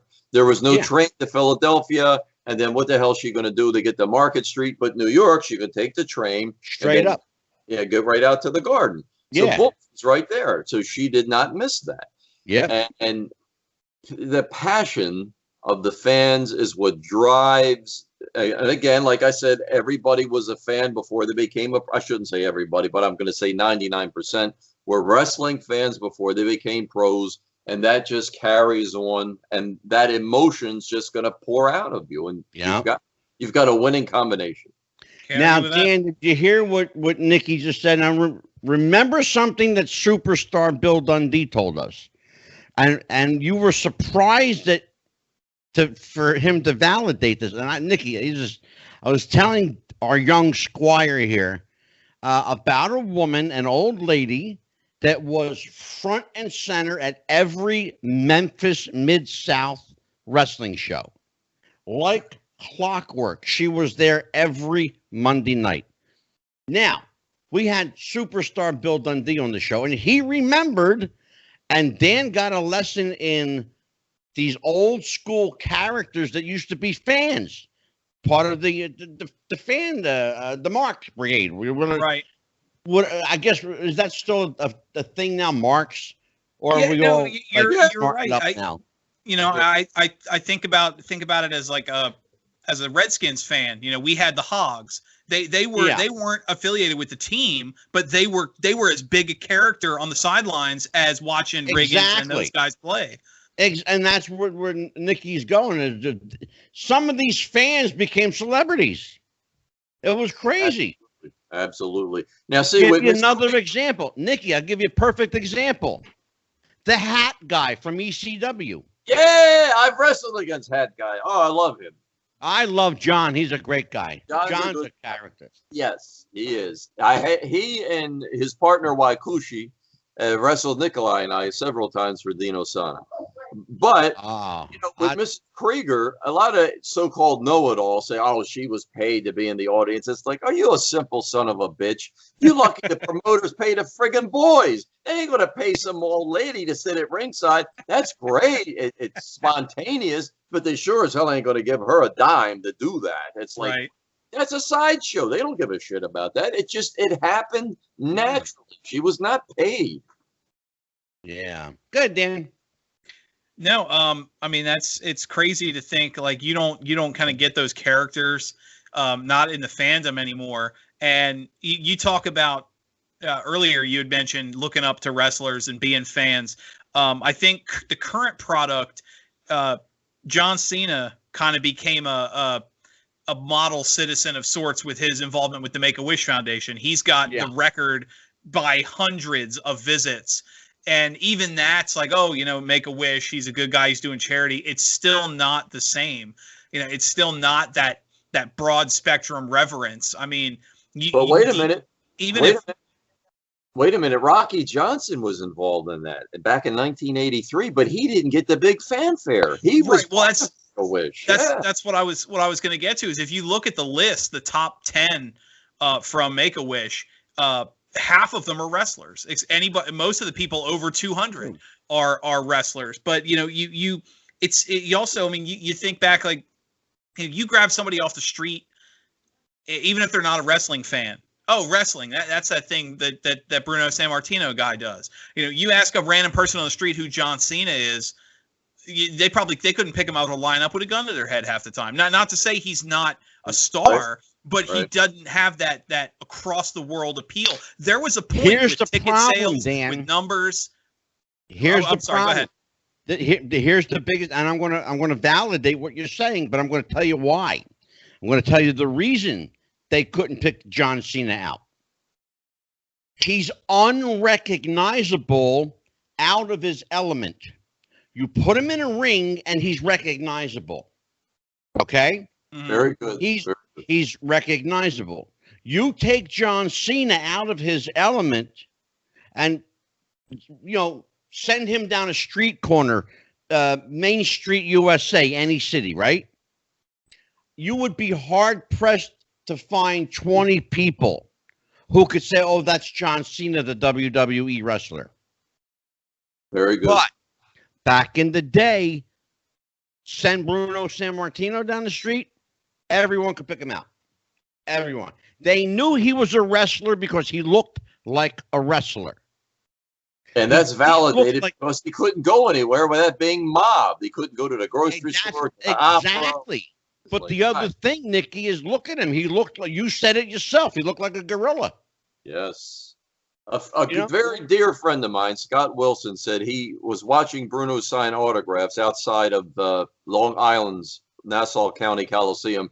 He said he's in a suit. He said that jacket, he said the buttons were bursting. His sweat's pouring off because it's July, but he's signing the autographs. But he's like, he was so huge. It's like, yeah. Without a doubt. He had shoulders that were like, his shoulders were massive.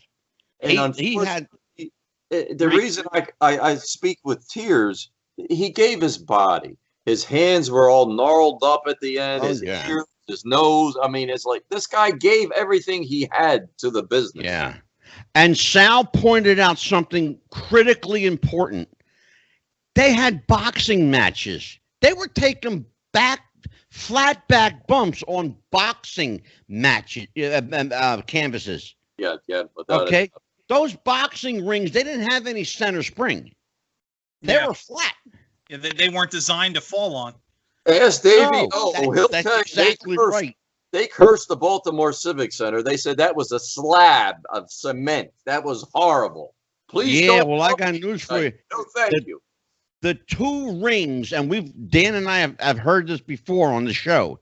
The two rings, Baltimore and the Sportatorium in Dallas, Texas, because that ring was concreted in place. Yeah. Am I lying, Dan? No, not in the slightest. No, and that's concreted in place. Yeah, it's like thing had no give. It's like getting tackled on grass versus getting tackled on AstroTurf. You know the difference. Exactly. And people don't want to do it. And a fall out of the ring in Baltimore, it was a little bit higher than normal. So it's like, son of a bitch, I got to take a bump out of the ring. I'm going way up, and then I got to worry about the landing when I get down at the bottom. Yeah. Those poor guys. Yeah. And I heard superstar Billy Graham tell a story about the night that he beat Bruno for the title. He almost didn't get out of that building. People don't realize that's a shoot. He almost didn't get out of that building alive. He had to use the belt as like a helicopter blade, like a whirly bird. Am I lying, Nikki? No. Because for months, up until Backlund won, we hated to have it told that he beat Bruno. He cheated in Baltimore, and we had to have that black eye. That's where the hell Bruno lost his belt to that son of a bitch. We hated that. Exactly. I'll tell you what, Ange, and it's in the book. You'll probably read it. He almost didn't win the belt that night. There was almost a horrible accident. He came out of the ring, and there was an empty chair, and his foot went through it. Luckily, he landed right. You can see that in the video. That could have been a disaster right there. Oh, man. His leg easily. Yeah. Straight up. Dan, what's going on with Wrestling with the Future? Where are we? Well, we've got, obviously, this was a big build-up show. We've got a couple of bigger names coming up. I know you were talking with, hang on, let me get the schedule here. Yes, sir. We've got our second part interview with Eddie Mansfield on Thursday. And we've still got, hang on, let me get the rest of these names. Yeah, we've got the two-part with Eddie Mansfield. You mentioned Brian Pillman Jr. is coming back. We've got another visit from our favorite music lover and music manager. And Stephen Plim old Mr. Plim. Mr. Plim will be here, absolutely. We've got the return of Ron Fuller, the Tennessee Stud, is coming back. We may have a very special, and I'll tell you now, if it happens, it happens. If it doesn't, that's okay. But we are in communication with John McAfee. Nice. You know who John McAfee is? No. He invented McAfee antivirus. It's probably on your computer right now. I have that. Wow. Yeah, he's transitioned into a libertarian politician as well. Wow. We are communicating. So far, he hasn't told me to go F myself, but he likes to do that. But we are reaching out. I'm trying to get John McAfee here. I'll just say that. So if it doesn't happen, at least we tried. Anyway, who else? Oh, yes, you said Eddie Mansfield's coming back. We've got, who else do we got? I got to look at my book because there's a couple of people here. We got some people coming. Stephen Flynn. Oh, here we go. Yes. Mr. Electricity, Steven Regal, will be joining us, and Steve Kern will be here. Looks like the end of October, early November for Steve Kern. November, I don't know what's happening at November. It all depends on what happens on November 3rd, and then I'll tell you November 4th. But wait a minute, Ange, whatever happened to Ann Casey? I want to be with that show. When are we going to have Ann Casey? I have had communications with Ann Casey, and she tells me yes, and she tells me yes. And every time she says yes, her spokesperson, and I'll give you his name in case you know the guy. I'll give it to you off the air. Her spokesperson, or who says he's her spokesperson, keeps canceling her out. There's a problem there with I don't want to say anymore on the air. I'll tell you off, that. Because there's a couple of people who say they're running this group or what. Anyway, yeah, I don't even want to get into that. Happen. She'd be a great guest. I'm having the women back. I'm having Joyce Grable's coming back. Oh, Joyce, very good. Yeah. I'm having Casey Carlisle's coming back. Princess Victoria, Leilani Kai. Velvet and Vicky. You'd have them both on together. That'd be great. I would love to. You got Leilani Kai, Judy Martin's coming back. You know, they've all been here. They've all been here before. Multiple times. Mm-hmm. And Casey's the only one for some reason. I don't know why, but this person keeps canceling her out. I'll find And I don't know if they have the authority to, but I'm assuming they do. That's why I haven't said anything. Let's see. Okay. So Nikki, why don't you tell everybody what's going on with you? Where can they reach you, communicate with you, buy your book? Facebook. I'm always there. We're just waiting for the cloud to lift with the COVID, and then we can get back to wrestling and acting and everything else. But for the book, crowbarpress.com, Scott Teal's beautiful company. And there is a Kindle version on Amazon, When It Was Real. And please, the only thing I'm going to say is nobody's getting rich. That wasn't the idea. But it tells the story of what it was about when it was real, how we as fans loved it and still do. Absolutely. And I will tell everyone that we are here for the long haul. We have some amazing guests coming up. Where else are you going to see a show preserve the rich history of wrestling other than Wrestling with the Future? On one show, think about tonight's show. On one show, the man who wrote the definitive book on Bruno, the autobiography of wrestling's living legend, Sal Corrente. That's one. That was worth a show by himself. Then you've got J.J. Dillon, Dominic DeNucci, Larry Zbyszko, Nikita Breznikov, Dan the freaking man. Okay, where well, I mean, that's the heart and soul of the show right there. I'm telling you, brother. And then you get to look at my face for 2 hours. All right? You the man, Owens. You the man. I try, brother. I try. For Wrestling with the Future, for Dan the Man, for Nikita Breznikov, I'm Angelo DiSipio. Happy wrestling, everybody. We'll see you next time. Take care. Good night. Bye-bye.